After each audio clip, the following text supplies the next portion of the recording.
रामलला की प्राण प्रतिष्ठा के ऐतिहासिक अवसर पर मैंने राम से राष्ट्र के संकल्प की चर्चा की थी। मैंने कहा था कि हमें आने वाले 1000 वर्षों के लिए भारत की नींव मजबूत करनी है।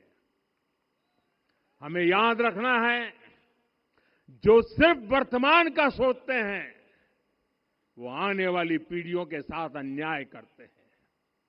हमें वर्तमान के साथ साथ भावी पीढ़ियों के बारे में भी सोचना है, क्योंकि हम जब नहीं थे ये देश तब भी था, जब हम नहीं रहेंगे ये देश तब भी रहेगा।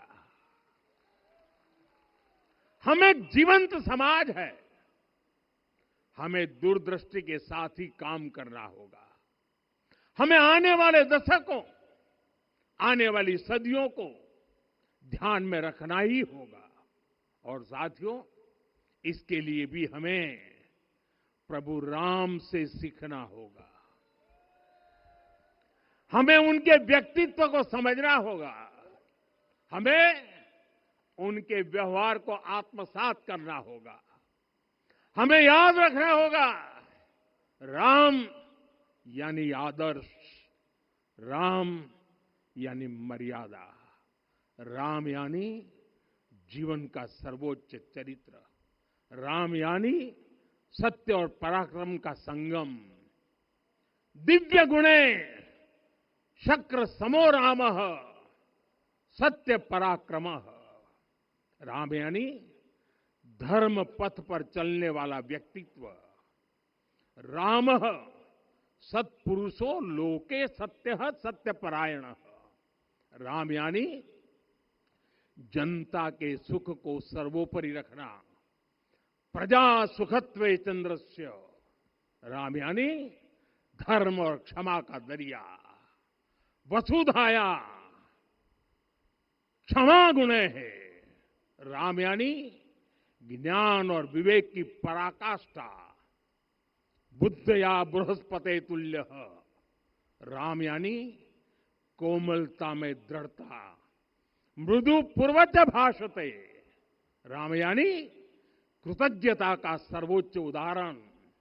कदाचन नोपकारेण कृति नैकेन तुष्यति। राम यानी श्रेष्ठ संगति का चयन। शीला वृद्धे ज्ञान वृद्धे वयोवृद्धे च सज्जनई। राम यानी विनम्रता में महाबल। वीर्यवान च वीर्यण महता स्वेन विस्मितः। राम यानी सत्य का अडिग संकल्प। न च अनुत्र कथो विद्वान। राम यानी जागरूक, अनुशासित और निष्कपट मन। निस्तिंद्र अपम्रत च स्वदोष परदोषवित। साथियों, राम सिर्फ एक व्यक्ति नहीं, राम एक मूल्य है, एक मर्यादा है, एक दिशा है। अगर भारत को साल 2047 तक विकसित बनाना है, अगर समाज को सामर्थ्यवान बनाना है, तो हमें अपने भीतर राम को जगाना होगा।